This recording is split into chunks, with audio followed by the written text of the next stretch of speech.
सुप्रभात मेरे प्यारे बच्चे। पिछले सत्र में हमने कविता नदी यहाँ पर पार्ट 6 पढ़ी और आज हम इस कविता का जो प्रश्न और उत्तर है, प्रश्नोत्तर, वो आज आप लोगों को कराया जाएगा। उसके साथ ही पाठ में दिए गए जीवन मूल्य, अनुमान और कल्पना इत्यादि प्रश्नों को भी करेंगे। सबसे पहले हम आज शुरुआत प्रश्नोत्तर से कर रहे हैं। पार्ट 6 नदी यहाँ पर, इसका हम लोग आज प्रश्नोत्तर से शुरुआत करते हैं। नदी, पहला प्रश्न है, नदी चलते चलते कैसे कैसे आकार बदलती है। इस प्रश्न का उत्तर लिखेंगे कि नदी अपने लक्ष्य को अर्थात सागर में मिलने के लिए निरंतर आगे बढ़ती है। नदी का आकार सदैव एक सा नहीं रहता है। पूर्ण विराम। कभी नदी सीधी बढ़ती है तो कभी टेढ़ी, कभी करारों में छिप सी जाती है और कभी मैदानों में अपनी विशाल रूप में दिखाई देती है। पूर्ण विराम। फिर अगला प्रश्न नंबर 2, नदी का बहाव पर्वत पर कैसा होता है और नीचे आने पर कैसा हो जाता है। प्रश्न 2 का उत्तर, नदी का बहाव पर्वत पर बहुत तेज होता है किंतु नीचे आने पर धीरे धीरे कम हो जाता है। ऐसा लगता है मानो थकी हुई नदी सुस्ता रही हो। प्रश्न नंबर 3, नदी हमारे लिए क्या क्या करती है। प्रश्न 3 का उत्तर हुआ, नदी धरती पर जीवन धारा के रूप में बहती है। उसके जल को न केवल पीने के लिए बल्कि घर के अन्य कामों में प्रयोग करते हैं। नदी हरियाली फैलाती है, जीवन देती है और बदले में हमसे कुछ नहीं मांगती है। ये जो पार्ट 6 नदी यहाँ पर के प्रश्न है, जिसमें 3 प्रश्न दिए हुए हैं पाठ में से, पृष्ठ संख्या 37 का, वो आप क्लास वर्क की कॉपी में पूरा करेंगे। मैं इसको भेज रहा हूं, आप स्वयं अपने कॉपी में इसे उतार लेंगे। ये जो उत्तर है ये तीनों प्रश्न का है, 1, 2, 3, पृष्ठ संख्या 37 का 1, 2, 3। तो आइए बच्चों, ये पुस्तक में दिए गए हैं अगला प्रश्न की बातचीत के लिए। तो सबसे पहले इसमें बताना है कि तालाब, नदी, नहर, सागर, महासागर, इस सब में क्या अंतर है। तो सबसे पहले तालाब और नदी, नहर, सागर, महासागर में हम आज बताने जा रहे हैं कि निम्न अंतर होता है। पहला है तालाब, जो ठहरा हुआ पानी होता है, इसमें बहुत कम पानी होता है। दूसरा है नदी, बहता हुआ जल होता है। तीसरा है नहर, बहता हुआ पानी किंतु कम जल होता है। सागर, बहता हुआ किंतु अधिक जल होता है। महासागर, बहता हुआ किंतु अतिशय जल होता है, अतिशय बहुत ज्यादा। ये इसमें निम्न अंतर होता है। अब हम अगला प्रश्न इसका 2 करेंगे कि नदी की शुरुआत कहाँ से होती है और नदी में पानी कहाँ कहाँ से आता है। अब इसका उत्तर प्यारे बच्चों, नदी की शुरुआत पर्वतों से होती है और नदी में बारिश का पानी होता है।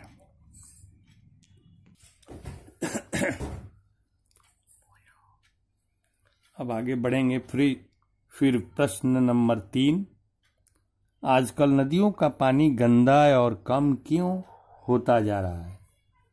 आजकल घरों और कल कारखानों से निकलने वाले गंदे पदार्थ, द्रव्य मतलब पदार्थ, नदियों में बहा दिए जाते हैं। साथ ही साथ निर्माण कार्य और कारखानों में बहुत मात्रा में नदी के जल का प्रयोग में लाया जा रहा है। इसलिए आजकल नदियों का पानी गंदा और कम होता जा रहा है। पाठ पर अनुमान और कल्पना प्रश्न को लिखेंगे। सबसे पहले पहला प्रश्न इसमें है कि विचार कीजिए, अगर नदी में जल की जगह दूध होता तो क्या होता।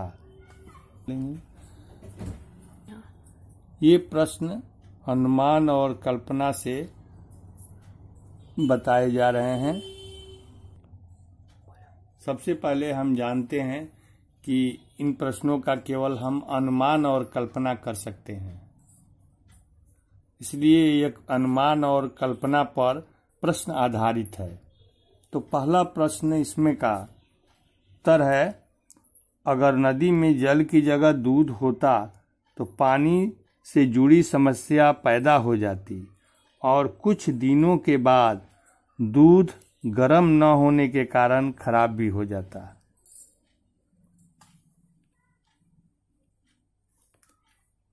फिर इसी अनुमान और चलो बच्चों, तो आगे प्रश्न 2 करेंगे कि अगर नदी अपने बारे में स्वयं बताती तो वह कैसे बताती। अब इसका उत्तर होगा कि मैं नदी हूँ, मेरे जीवन का आकार अनोखा है। मैं नदी हूँ, मेरे जीवन का सफ़र अनोखा है। मेरी शुरुआत पहाड़ों से होती है और एक लंबी राह तय करते हुए मैं बहुतों की प्यास बुझाती हूँ, परंतु मेरे साथ बहुत ही अन्याय होता है।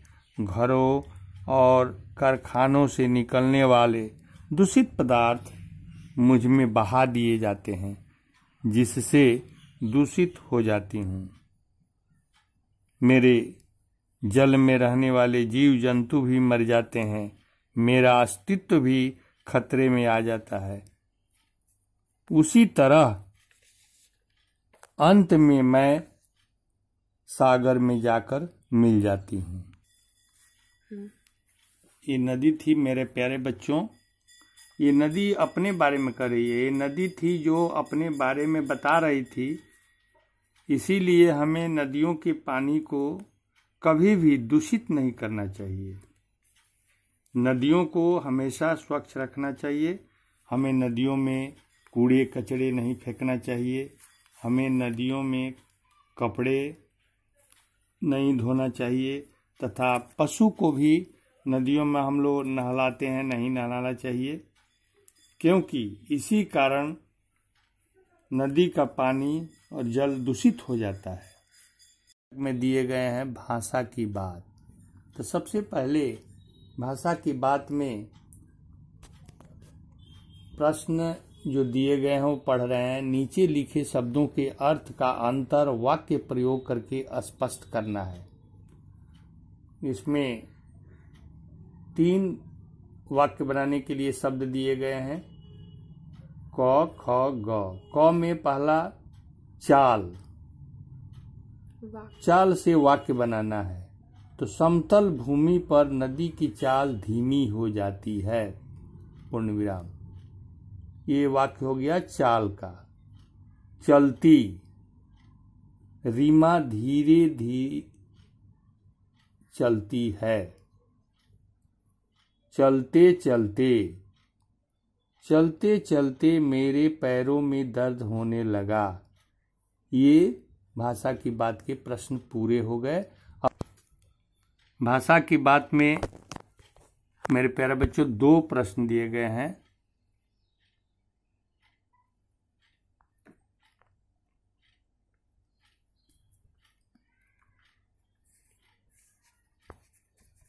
भाषा की बात का पहला प्रश्न था। अब हम दूसरे प्रश्न पर चलते हैं।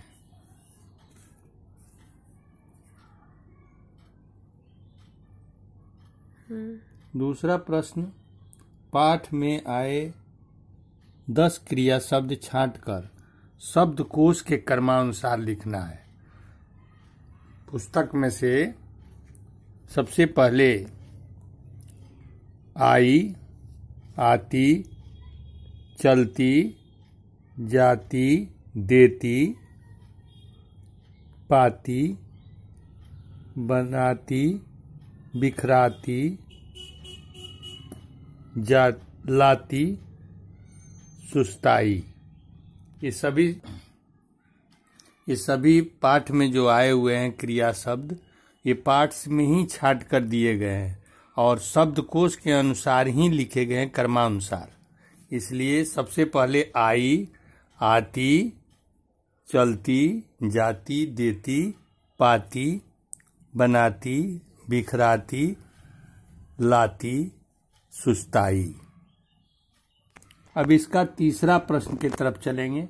नीचे दिए गए शब्दों से रेखांकित शब्दों के वचन बदलकर वाक्य दोबारा लिखेंगे। जैसा कि हम जानते हैं कि वचन 2 प्रकार के होते हैं, पहला एक वचन, दूसरा बहुवचन। तो जहां एक वचन है वहां बहुवचन आपको लगाना है। जैसे जो भी रेखांकित शब्द है, अगर वह एक वचन में है तो उसको बहुवचन में परिवर्तित करना है, बदलना है।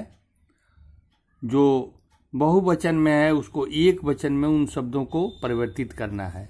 तो सबसे पहले तीसरा का क में हम आएंगे। मैंने अपने खेत में पानी दिया। तो सबसे पहले यहाँ खेत है, खेत को हम बहुवचन में परिवर्तित करेंगे। तो मैंने अपने खेतों में पानी दिया। खेतों यहाँ बहुवचन में परिवर्तन करेंगे। ख प्रश्न में आ जाइए। बच्चे मैदान में खेल रहे हैं। यहाँ बच्चे बहुवचन में है, इसलिए हमको एक वचन में लेना है। एक वचन में बच्चे का बच्चा हो जाएगा। बच्चा मैदान में खेल रहा है। वैसा ही गौ में आइए। नदी, नदी यहाँ एक वचन है। नदी सबको पानी देती है, इसको हम बहुवचन में बदल देंगे। नदी को नदियाँ हो जाएगा। नदियाँ सबको पानी देती है। फिर घ में आ जाइए। सागर में लहरें उठ रही थी।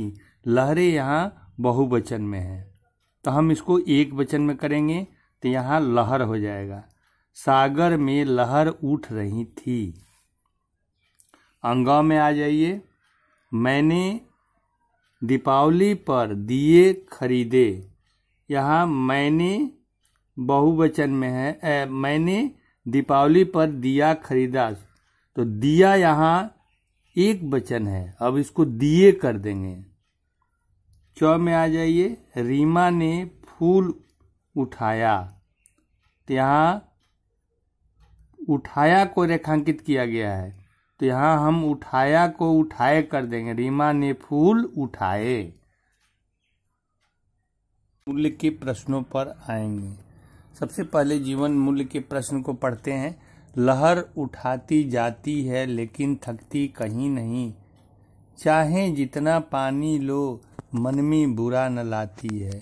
एक दिए सी जगर मगर सदा रहेगी जलती ही।